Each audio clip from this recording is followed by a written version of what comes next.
design. Yeah. They were nice to us. Yeah. My time says 7 o'clock, so I'd like to bring the April 23rd, 2024 Planning Board meeting to order, please. Claudia Woburn, Here. Jim Callahan, Here? Kevin Donovan, Abs- absent. Dave Edmonds, absent. Marlene Buska, absent. Carolyn Turner, Here. Chair Bob Doherty. Here. And before we get going, I'd like to remind everybody to silence your cell phones and note that this meeting is being recorded. First thing up, subdivision approval not required, plan 93 Forest Park Road and Callahan Drives, lots 3 and 4.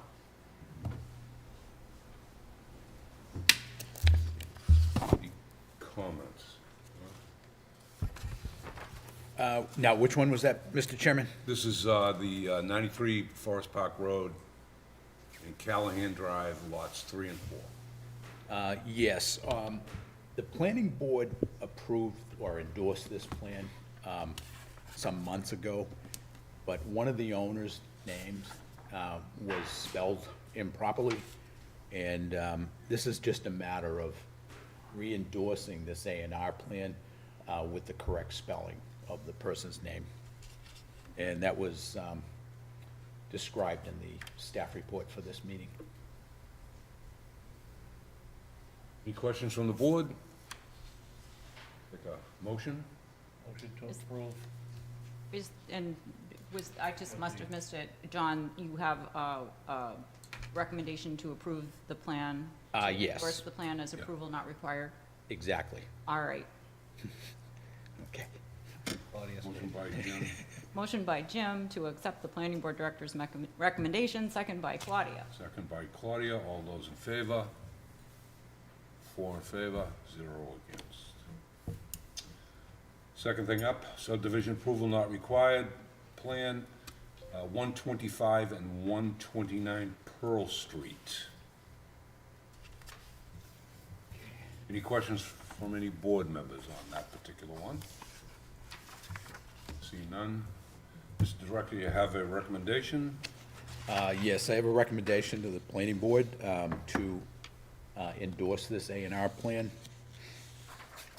And just real quickly, the purpose of this plan is to subtract parcel B equal to 475 square feet from former parcel A consisting of 83,275 square feet located at 129 Pearl Street in Burlington and Woburn, and to create parcel A1 containing 82,800 square feet. So this plan has to be endorsed by both Woburn's Planning Board and Burlington's. Any questions? Just a quick one. I'm assuming we're first, Woburn? Yes, yes. Okay. Thank you. And it wouldn't matter either way, but they decided to come to Woburn first. Okay, thank you. So the recommendation is to approve the A and R. Anybody like to make a motion on that? So moved. Motion by Claudia, Second. second by Carolyn. All those in favor? 4 in favor, 0 against. Up under public hearings, zoning amendments regarding murals. We do have a recommendation from the director. I will just to withdraw without prejudice. So before I can take a motion on that particular directive, I would need a motion on the public hearing. So, Mr. Chairman, I don't know if anyone's here to speak on it, but if Good they question. are, you Is there know, anybody here that would like to speak on the murals? Seeing none. then I would make a motion to close the public hearing. Motion by Claudia to close the public hearing, Second. second by Carolyn. All those in favor? 4 in favor, none against. Okay, on the particular subject, You're- Yes, okay. As the chairman pointed out earlier, in regard to the foregoing, if the board chooses to, it may want to consider voting to request the city council for this petition to have leave to withdraw without prejudice of this proposed mural zoning amendment. This proposed action will have the effect of leaving the door open to reintroduce this amendment or facsimile thereof within the next 2 years. And the city council has requested that the board take this action. And then at their next meeting, they'll consider the board's request to leave to withdraw. Okay. All right, so moved. Motion by Claudia to accept the director's recommendation, Second. second by Jim. All those in favor? 4 in favor, 0 against. Up next, Sherman Terrace subdivision. Updates on progress towards completion. Good evening, Mr. Chairman. For the record, Attorney James Giuliano Law Group, 607 Main Street in Woburn. Thank you, everyone, again. So last meeting, we had a conversation regarding some sort of updates as far as timeframes, what was been done, what hasn't been done. I did bring with me tonight Mark Slager, who is the engineer in this project, to answer any questions that the board may have and maybe get some more answers. But we spoke to Mr. Charest. He's had some back and some serious surgeries. Unfortunately, he's not able to get anyone to do the digging. He's the only one that's going to be able to do the site work for this to rectify the matter. And at this point, we don't have a time frame, unfortunately, as to when he's going to be able to finish this.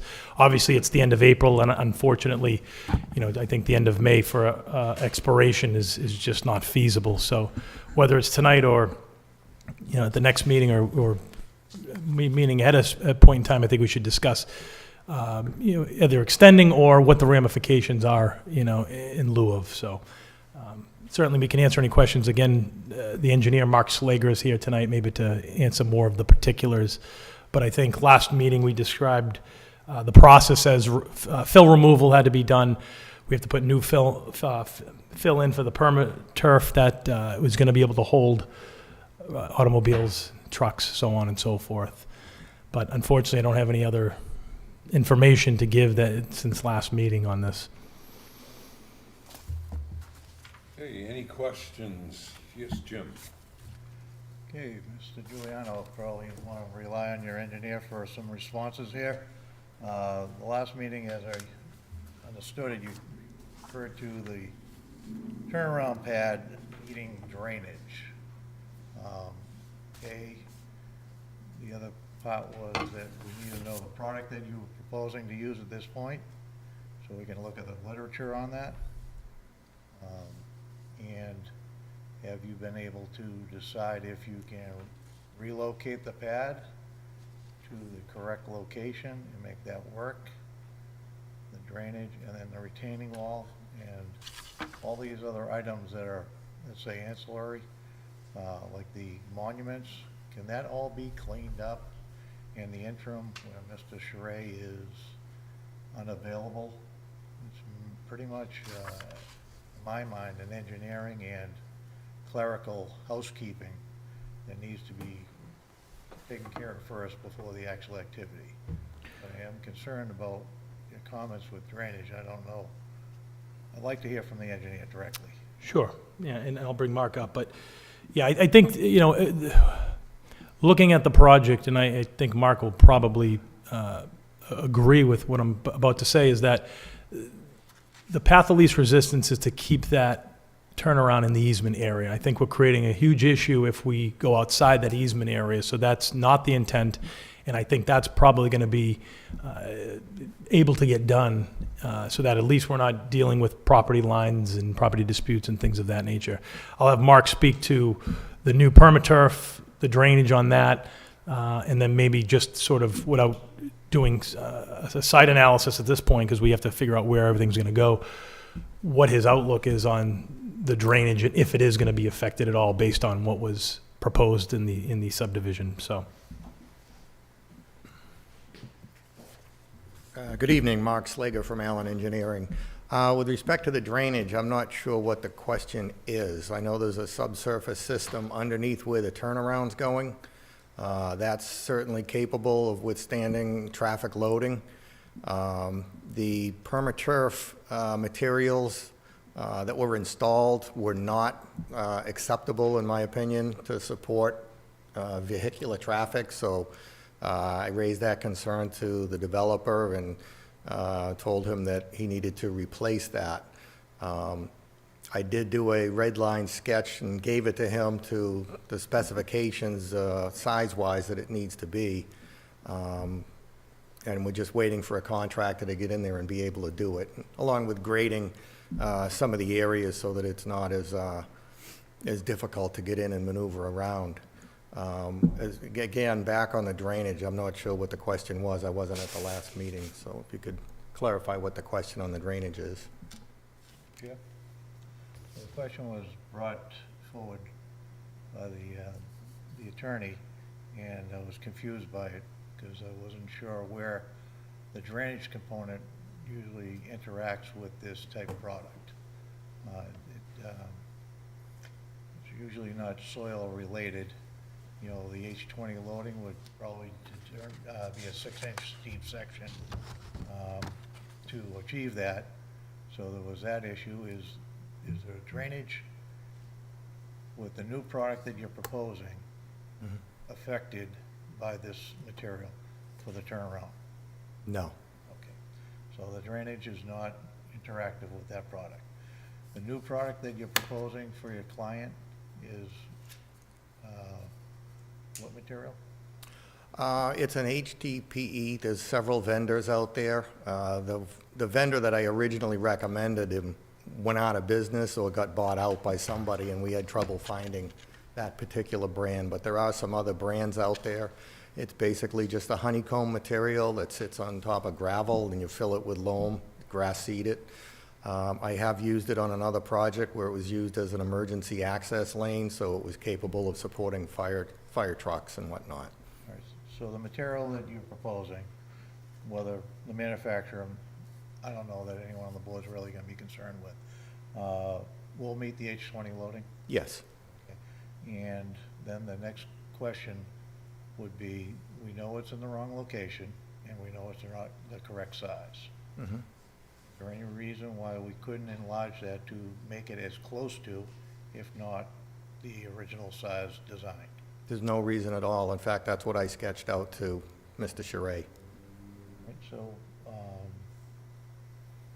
then I think the other couple issues were the retaining wall.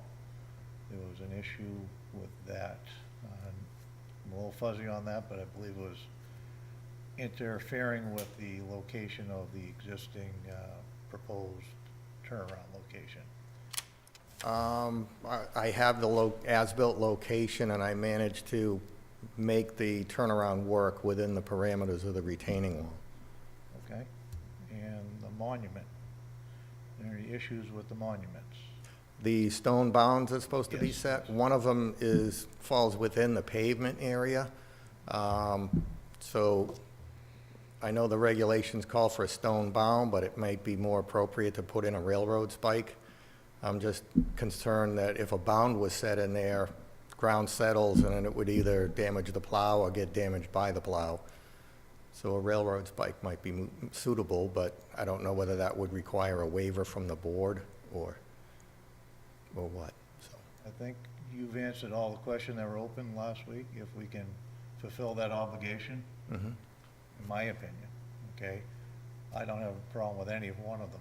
I think it would be, you folks would be doing due diligence to go down to the DPW and talk to Mr. Duran about, and the engineering department, if they accept a railroad spike or a PK or a corner bound. I know that's not typically accepted practice, but they may give you a waiver. And if so, if they agree to that, if they could just send a quick note over to us, I think we can get things going on the administrative end of things. Okay. And when a crew's able to get back there, we can close this project out. Okay. All set, Mr. Chair. You too. Anyone else? Okay. That's the update. That's the update, yeah, and thank you for your patience. Again, I think between what Mark and I were saying, it's all attainable, it's just we need somebody to do the work. If we can get in that backhoe and do it ourselves, we would. I think I would be doing more damage than good, but that's the roadblock at this point, just to get somebody to get that work done as we just described to you. And we'll keep pushing the envelope again. I'm not giving up on it. We have some hurdles with Mr. Charest and surgeries and stuff, but we're still working on trying to get him or get somebody in there to do the work as proposed. Claudia? Just question. So we had you come here today just to keep, as you said, pushing, right? Just to keep the ball rolling so that this subdivision can be completed as soon as possible. Your expiration is the end of May. We have a meeting on the 14th. I'm just wondering what makes sense, whether to continue to have this status sort of report situation makes sense or whether something else makes sense. So I'll throw that question through the chair to the director. What makes sense here? Okay. If the planning board is satisfied with the engineering update that we received this evening, the other issues actually need to be resolved over time. I think we're gonna have to either have Mr. Charest finish the work when he's capable of doing that, or getting somebody else behind the excavator to do the work. There are other people that can actually do this physical work. As I pointed out at our last meeting, these easements have to be acquired, or the plans are gonna have to be modified and reintroduced to the planning board, probably in a conceptual. I'm going through the scenarios here. All of this is going to take time. I don't think we're going to achieve anything until we receive notice from this attorney that physical improvements have been made that equal what was approved by this planning board, subdivision plan-wise, or they've worked out some type of alternative that they're gonna have to come in with a revised plan for the board to consider. And if it's minor in scale, and they do have the easements, there may not be, concern to have a new public hearing. But if the board does deem in the future, when they get all the work done, that the changes are significant, the board can vote on this to require, a new public hearing. I think that would be the extreme measure involved with this. But if everybody's happy or satisfied with what they heard this evening, engineering update-wise, then, that's where we're at. We got what we wanted from the last meeting.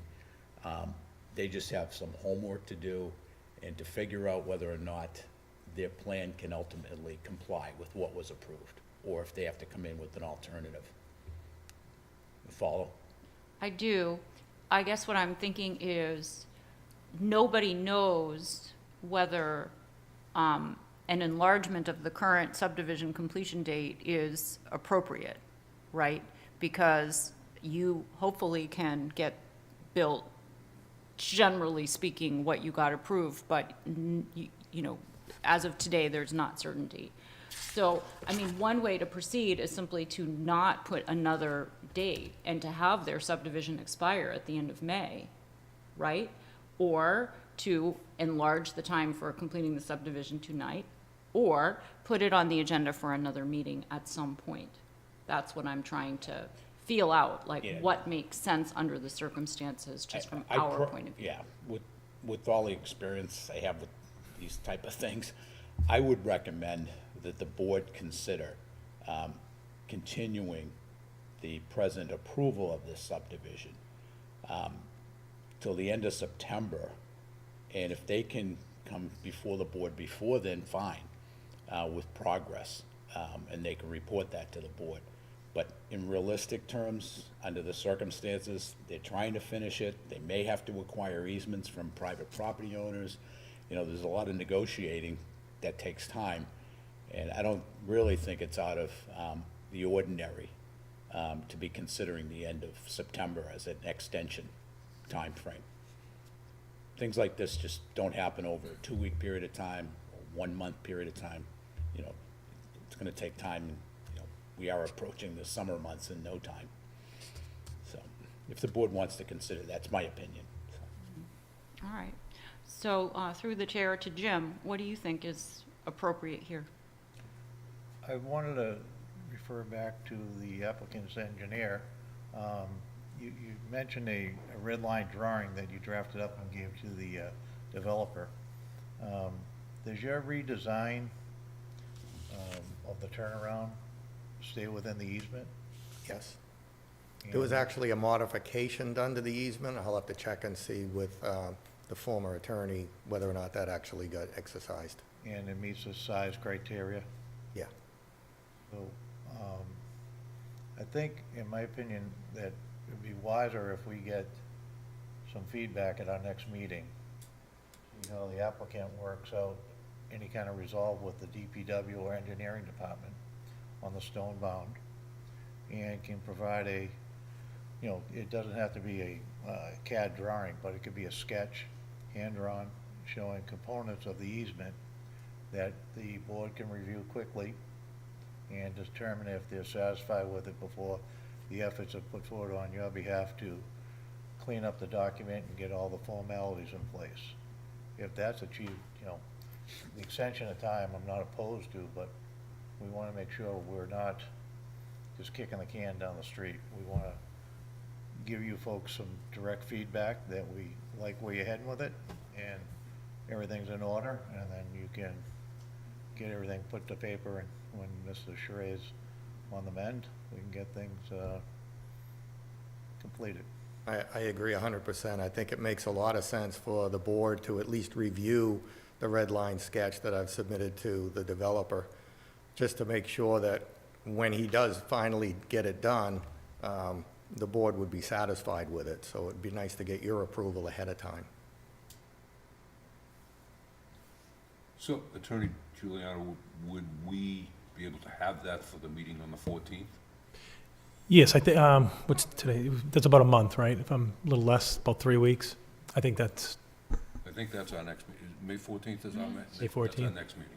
yeah, that should be doable. And I agree, Mr. Chairman, I agree with Mark said and Mr. Callahan. I think if we can just keep, rather than just letting things sit until we get them figured out, I think if we even, at a minimum, provide a letter of maybe our rendering, what we've found out, and at least, you know, present that at the next meeting, and then, you know, keeping the board informed as we go past the months of May and June, and just kind of keep everybody abreast of what's going on.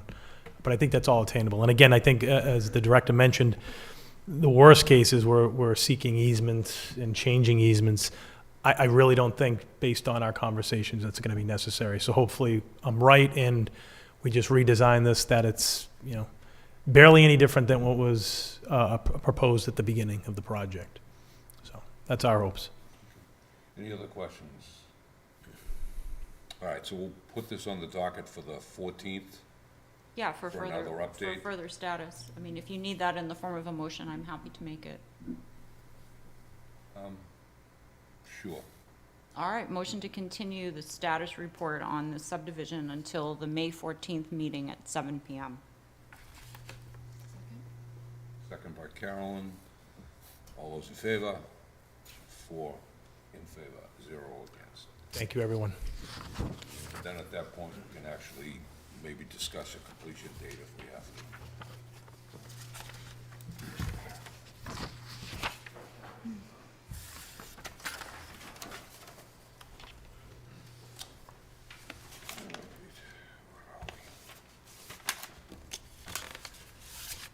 Next, update on the definitive subdivision plan for 43 Pool Street. Good evening, Mr. Chairman. Again, for the record, Attorney James Giuliano, Giuliano Law Group, 607 Main Street, Woburn.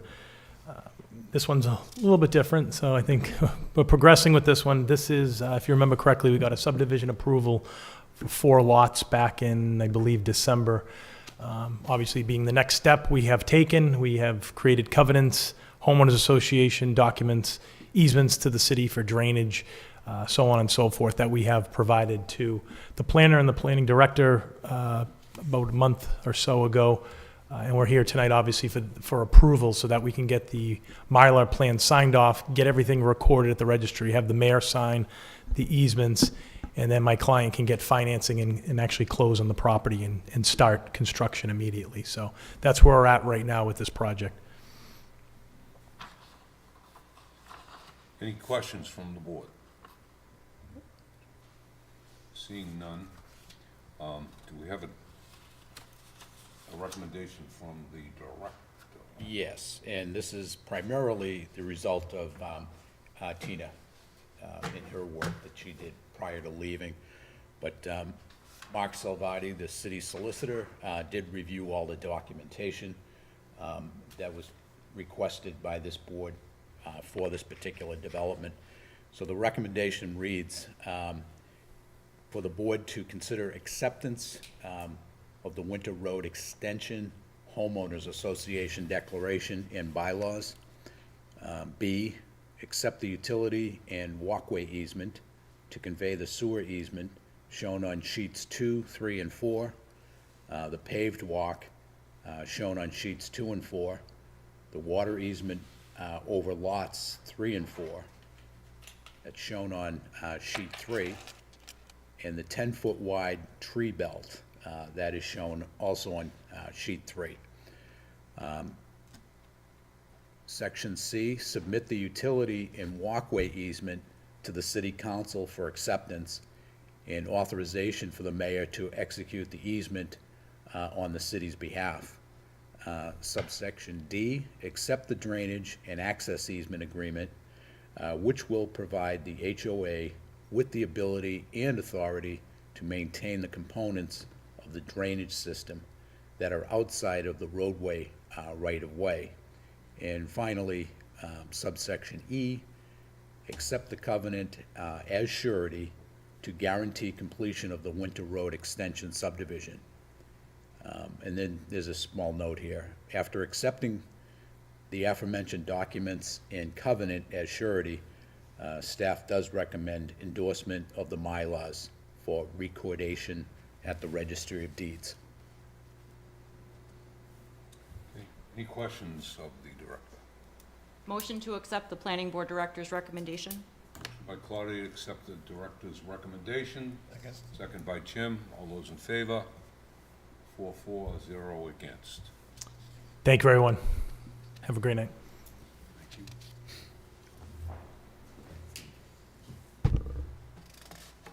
Okay, next but not least is the director's update. Okay, yeah. Okay, for next meeting, which is May 14th, we do have one public hearing that is scheduled, and that's for the 7-lot Cliffside Terrace subdivision. The board did review this as a preliminary plan, and the issues that were brought up by the board concerning this development have been rectified, and they've submitted the definitive subdivision plan for action. So our initial public hearing will be at our next meeting. And that's the only item at this point that's scheduled for that particular meeting, other than Sherman Terrace that was just talked about. And then the only other remaining 2 items, one, if the board so chooses, this is reported in the staff report for this evening. It's an update on the so-called MBTA 3A non-age restricted multifamily housing statute and associated guidelines. I am prepared tonight to update the planning board from our last meeting on the progress that's been made over the last 2 weeks on this, well, actually the month, because we haven't met in about a month's time. So if the board wants me to, I'll go over the progress that's been made on this issue. You know, the only caveat being there's a lot of work that still needs to be figured out and decided on. And, you know, 2 of the major issues is that the planning board will be called upon sometime over the next several months, if not sooner, to hold a public hearing on this. The city council will have to hold a public hearing, and there is discussion about holding a public forum or multiple public forums on this particular matter that the city is engaged in per the mandate of the state. So if, all that being said, if you want me to get into the nuts and bolts of this, I'll go over it with you guys. And it's all, again, it's all reported in the staff report. So let me begin. As board members will recall from the last meeting, I was able to introduce information having to do with the progress of the issue of the MBTA 3A statute. In brief, and very brief to start off with, the city is required to adopt, at minimum, a 50-acre overlay district. In that overlay district, again, minimum acreage, it can be developed land as well as undeveloped land. That constitutes enough acreage to accommodate the potential for 2,631 non-age restricted multifamily housing units. It remains to be seen with the amount of work that's been done to date, you know, how many acres exactly would be necessary to accommodate that number of housing units. So that's still up in the air. But since our last meeting, I was able to contact staff at the Executive Office of Housing and Livable Communities, and they were very accommodating in communicating with them, and they did accept our grant application for assistance with this. And we were able to secure from HLC the consulting services of Horsley and Witten Group. They're an approved consulting firm, planning firm, that specializes in providing the expertise necessary for MBTA communities to figure out and determine an acceptable overlay district, as well as a zoning ordinance amendment that would provide for the language necessary to amend your zoning ordinance to create the allowance for the overlay. Since the last meeting, and as I reported in tonight's staff report, and included in the staff report, Exhibit 1, which is a draft, and I want to emphasize draft. This isn't set in cement by any means, but it's a draft of the MBTA overlay district zoning amendment, which includes a proposed new section of the city's zoning ordinance. The new section would be Section 34, and it's 34 because right now the zoning ordinance ends with Section 33.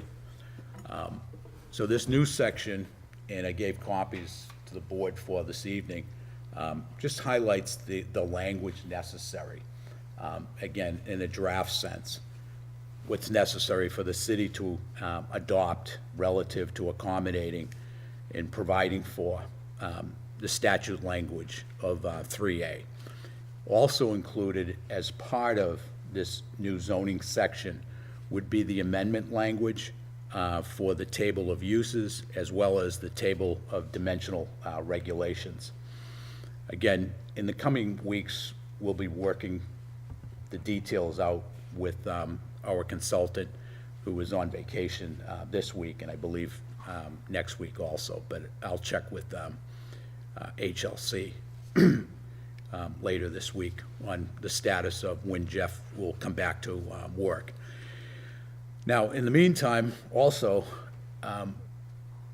Karen and myself had a chance to meet with the two city aldermen who are in the audience this evening, Alderman Lou DeNambro and Alderman Darlene Mercer Bruin. We did meet with them last week in the mayor's office. Mayor had an opportunity to let us use his office, and that was the only space we could find in City Hall. Everything was occupied meeting-wise or meeting room-wise. And during a rather lengthy meeting filled with a lot of discussion, some debate,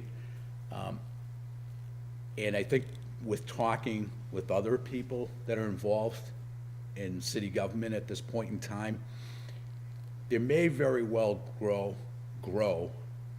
very well may grow a consensus that in order to best protect the neighborhoods, the residential neighborhoods of the city of Woburn, and that's an honorable goal, I think, with this whole aspect of trying to plan for 2,600 apartment units in addition to everything else we have going on in the city, that what we want to try to do is protect the residents from the quality of life impacts or the impacts of so many apartments that could impose or be imposed on the residential neighborhoods of the city. So the idea is to comply with 3A, which we're mandated to do by statute and by the associated guidelines, to try to plan for these units in the immediate transit area. And for Woburn, that means the commuter rail station of Anderson. That's what the guidelines call for, that's what the statute calls for. Ultimately, all of these multifamily housing units and the people that occupy them, they want to have, they being the state, want them to have easy access to rail service, that is versus commuters having to get in their cars and drive to the transit station. So the whole idea is to provide for transit-friendly apartment units that can easily be accessed by walking or bicycle, or short vehicle trips, if necessary. But to try to keep the amount of vehicle traffic to a minimum, the miles traveled to a minimum, but to also provide for this housing so that it's easily accessed for transit. The whole idea being, ultimately, Woburn's economic base would continue to thrive and grow while at the same time providing jobs within the area and the ability for the people to use the transit to go in and out of Boston. And fortunately, that's the same train line that brings people north up to the beaches in Maine. But you can go north and south and not have the absolute necessity of getting in your car to go anywhere. So that's the gist of that. It remains to be seen at this point in time exactly how many acres are going to be needed to comprise the overlay district, again, to accommodate that many units. But again, it's buildable land as well as unbuildable, and a mixture thereof that would be involved with this. So you could have a brand-new office building, a brand-new retail center, a multitude of uses that presently comprise the overlay district. And those buildings on those sites still count towards the overlay. What results from something like that? It's hard to imagine, for instance, if the Raytheon building is included, and I'm just saying for instance, if that's included in the overlay district, it's hard to imagine that being converted to a multifamily complex. Not out of the question, but most likely not going to happen, along with a lot of the rather new buildings that comprise a lot of strong economic development uses in the city. I don't see these buildings being transformed into multifamily. Now, if there are older buildings, underutilized property density-wise, those may become subjects of sale for multifamily development. And that would, in all likelihood, end up being this type of non-age restricted multifamily. The thing is with this statute, it's a by right use of the property. In this particular case, it means the planning board, who in this town is the site plan approving authority, and that would be the limitation of permitting. So, under site plan review, as board members know, and maybe not members of the public, but with site plan approval, site plan review, planning board's limited to what we can actually review and condition a site plan, a by right project. You know, we have to make sure the building complies with zoning. That's of primary importance. The driveways are safely designed for vehicular traffic. Number of parking spaces are provided in accordance with zoning, landscaping, exterior lighting, things of that sort. If a project is creating an adverse impact in accordance with our existing zoning relative to traffic, we may be able to assess traffic improvements, you know, meeting the rational nexus degree of us being able to go off-site to require impact improvements associated with the particular project. Again, with such a large-scale development, and I don't know if we have the capacity built into the system right now relative to municipal water and sewer, but those particular utilities, in all likelihood, will have to be reassessed and analyzed so that we have sufficient of both those utilities for such a large-scale type of development. You know, it's been kind of coined, this involves planning for a city to be built within a city, the city of Woburn. It's not really something being planned, you know, it's being mandated. So this extraordinary amount of density is being mandated upon the city of Woburn. It's not something that anyone involved with city government came up with as a great idea. Rather, you know, it's kind of strange that something like this is coming from the top and forced upon communities associated exclusively with the MBTA situation. So, you know, it's not the way, you know, my opinion, it's not the way local governments are supposed to be able to plan for their futures. You know, we're supposed to be able to do that on our own and create the kind of communities that we like. But, you know, I guess that wasn't working out for those that govern from above.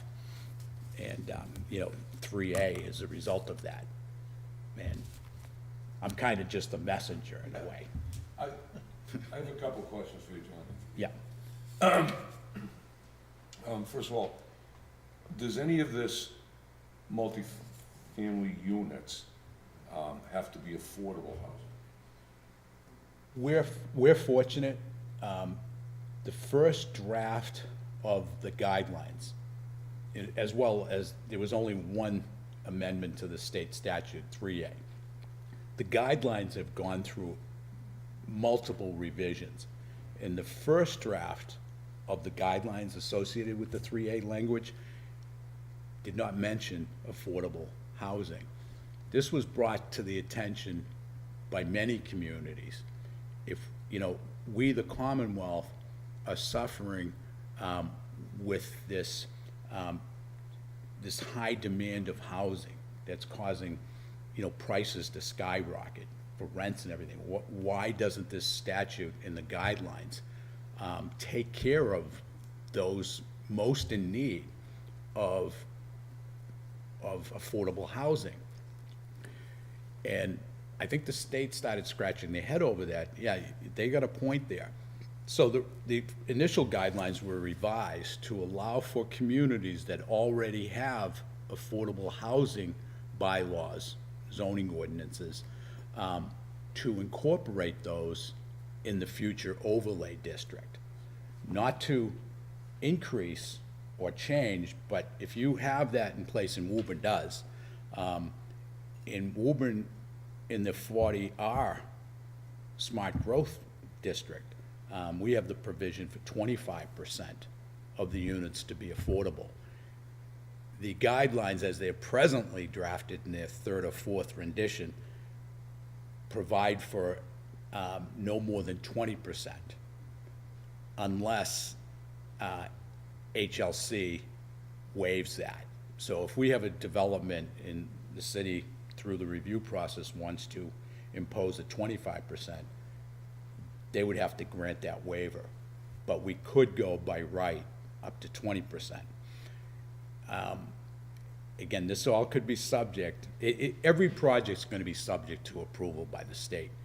And, you know, if a developer says, I can't afford to provide 20%, I can go as high as 10%, they can appeal that percentage difference to HLC. And HLC may turn around and, you know, say, you know, we're gonna go along with the developer and not the city, just as an example. That could happen, the way the guidelines are written today. But, you know, it's strange, and I've voiced this opinion many times in many forums. You know, if we're so concerned about affordable housing, and that's the number one issue, there's a housing crisis, and the housing crisis is affordability of housing for people that need a roof over their head. And why do you pass a state statute that's supposed to be, you would think innately, this statute is going to help take care of that affordable factor? And they passed a law that didn't even mention it. You know, it's crazy. The other question I had was, while you were making your presentation there, you mentioned undeveloped or developed land, Right. and buildable or unbuildable. So, the thing is, the units is the important thing, is it not correct? Right, and, Because we can't give them 50 acres of unbuildable land right, and say, here, you got your land. no, I mean, that would be, you know, yeah. ideal. Yeah, HLC has to ultimately approve it. Okay. You know, in some communities already tried to do certain things. Unbuildable land, and this is defined within the guidelines, unbuildable land is wetlands or lands so steeply sloped that they wouldn't accommodate growth. We don't really have that type of steepness in the terrain we're talking about, but there are numerous wetlands. You know, there's a question, you know, whether Superfund sites will be, you know, immediately deleted from the calculation. In all likelihood, the associated high piles that are scattered up there, but they're identified. Those would be deleted from the acreage, you know, along with, again, all the wetlands. And there may be other locations up there associated with the Superfund trust properties that may not be developable, or you won't be able to, the city won't be able to include them. So that would stretch out the 50 acres to, you know. And then there's caveats in the guidelines that, you know, this has to be contiguous. The city can't create any overlay districts less than 5 acres if it was to create more than one overlay district.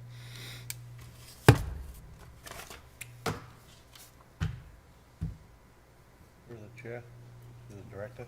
I understood this is gonna be pretty complex, but the question I have is, what is the MBTA's role on providing access over their property rights, particularly the tracks, for pedestrian and vehicular access?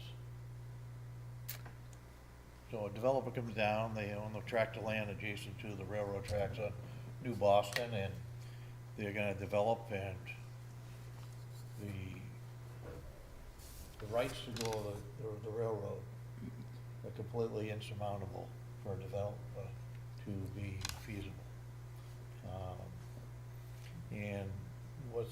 MBTA through the state is mandating this process.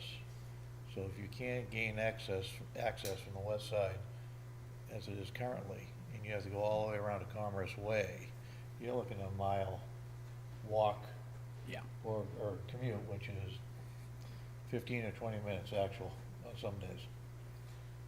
And that's a great question, because this is in the guidelines too. Any lack of infrastructure can be tagged to 3 different parties.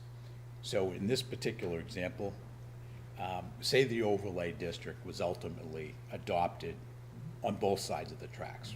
Right now, that doesn't look like it'll be a situation we'll have to deal with. But if we did, that may facilitate the creation of that pedestrian access from the west side to the east side of the tracks, where you can access the train.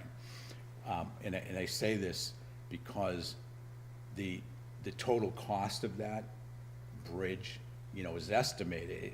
It's some crazy numbers. It started off at 10 million. The most recent estimates were 15. Now, we're dealing with, an unknown, whether these inflation numbers are gonna just continue to increase, or are they gonna stabilize? But, some people were thinking it might be 20 million by the time, so, I'm currently doing bridges for the MBTA. yeah, I think you're in the 20 to 25 range. yeah, Personally, with that line of track, which is, yeah. just so, I asked this question partially knowing some of the answers, Yeah. because the work associated with the railroad is all about access, Yeah. which really is limited from about 11 PM to 4 AM. Yeah. Other than, Yeah. that's a very busy track section there. Yeah. So any work that takes place, you're really looking at some soft work there and a 5-hour workday. Yeah. I mean, if this pedestrian access is created, and it is seriously being looked at by the city, like the flyover, we would be looking for a multi-partnership situation going on. That would be the MBTA, Massport, hopefully the development community, if the developer is large enough and deep enough pockets. And when we did the flyover, Target was involved with that. There were other corporations that were involved with it, but, that was Massport, MBTA, the city, kicking in for the design of the flyover. And the reason why that was built in 1 year, designed and built in 1 year, because we delivered to the state, we, the city, delivered with our partners a fully designed project. If you try to rely on the state to design, engineer, and pay for the cost, you could be waiting, we'd still be waiting for that flyover. But, that's an important aspect of planning for infrastructure improvements. If a city can acquire partnerships, whether with the state, the federal government, in the private sector, things can happen real quick, because it all has to do with acquiring easements, creating clear title right-of-way, and then preferably 100% design plan that you drop on their desk. No, I appreciate that. I mean, you alluded to the time frame for the design concept, and I knew the answer to it, because that's what I'm involved with currently, and it just more for the public knowledge when they look at these things, because it's all Greek to everyone. It's Yeah. all Ju- new. Just so everybody knows, the only reason I know this stuff is because I've been a member of MPOs and executive committees for over 35 years now. So I was on the executive committee of MAPC for multiple years, their MPO, National Regional Planning, MPO, and the Merrimack Valley MPO. So that's the only reason I know all this stuff too. And otherwise, Jim would have really tripped me up. We wouldn't question your knowledge. No, I'd be oblivious to all of this too, but luckily I've been involved in it, and I can help guide the city, and I can help guide the planning board. And I already did the 3A, the whole kit and caboodle, 9 yards, about 10 yards of it, in Georgetown. And they'll be voting on their 3A version at their town meeting in May, first Monday or Tuesday night, I think it is. So, and everybody's going through this, all 177 communities are going through it right now, preparing, the towns are preparing for their annual town meetings, and most of them take place in the first week or two of May. Say a couple of dozen have already taken place, and a lot of communities recently have adopted their 3A provision. I think it was brought up earlier. The 3A language only involved 3 obscure grants that most communities never even applied for. But now, the guidelines have been stretched to include almost all state aid would be affected by communities that don't adopt 3A compliant zoning ordinances. So, most communities could really never, withstand that type of impact financially. And I don't think Woburn's in a position to do it either. And then, you know what, one thing to keep in mind here, in a broad sense, and we'll know this a little bit better in less than a month. If communities stand alone in opposition, and say you end up going to court, and there is a court case on this, through the town of Milton, it may very well win that, whatever, that might happen, but you don't want to be a community, and I'm just saying this out of caution, you don't want to be a community that becomes an opponent to this, and then you have a state government that really guides a lot of economic development activity within a state, and what communities within a state it supports economic development.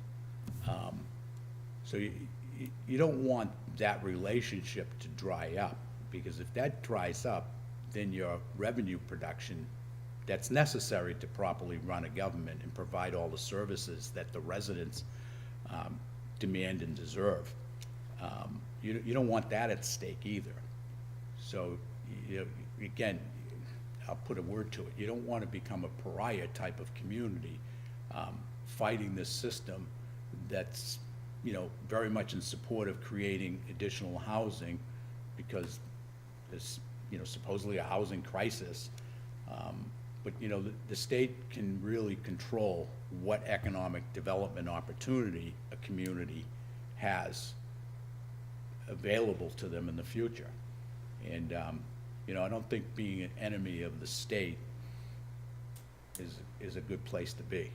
So I say that in my own opinion, that I'm expressing this evening to the board and to audience members that may be listening.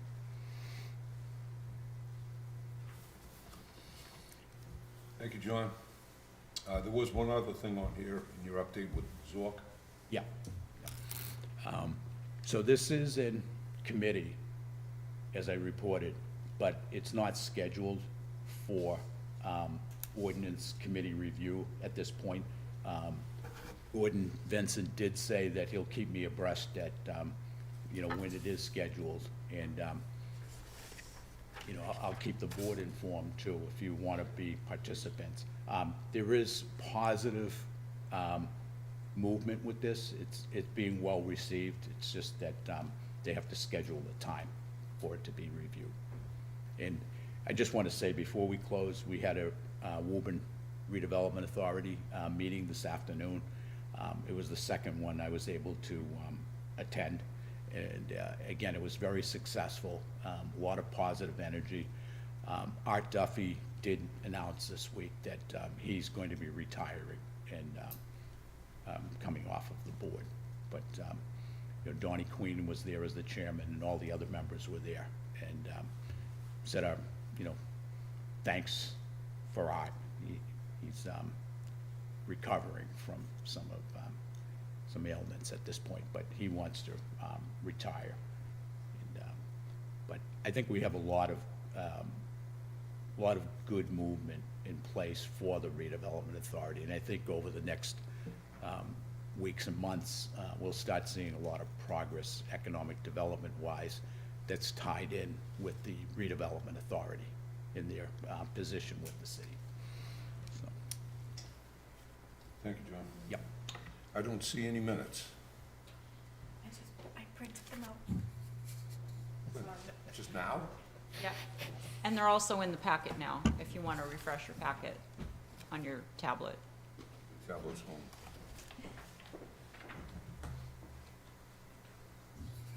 Password. I will bring it from now on. Refresh it. It's a new pattern, Bob. It's a new pattern. You'll get it. Too old. Never too old. Yes, you are.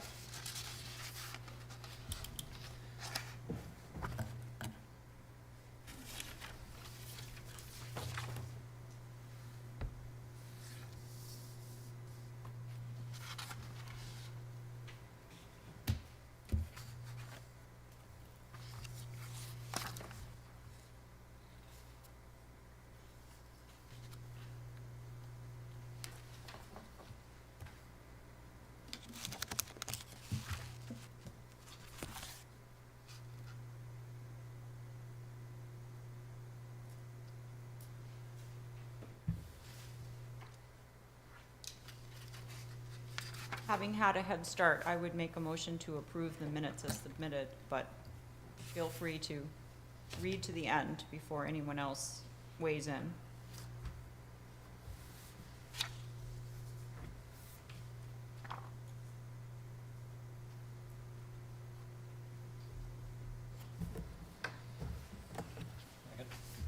Second, motion by Claudia, accept the minutes from the last meeting, motion seconded by Jim, all those in favor? 4, 5. And I think that is it. Any other business? No? Nope, I can see. All right, well, if you're looking for a motion to adjourn, I will make one at 8:02 PM. Motion by Claudia to adjourn at 8:02, seconded by the other two people on the other side of the room, Second. seconded by Carolyn, all those in favor? 4 for and none against.